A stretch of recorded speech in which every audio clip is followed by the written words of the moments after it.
నా వలన ఎదియు ఆశించకయే ప్రేమించితివి. నన్ను రక్షించుటకు ఉన్నత భాగ్యము విడచితివి. సిలువమానుపై రక్తము కార్చి రక్షించితివి.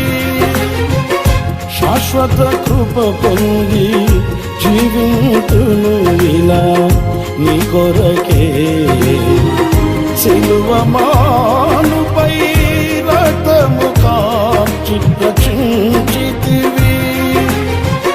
శాశ్వత కృప పొంది జీవింతును ఇలా నీ కొరకే.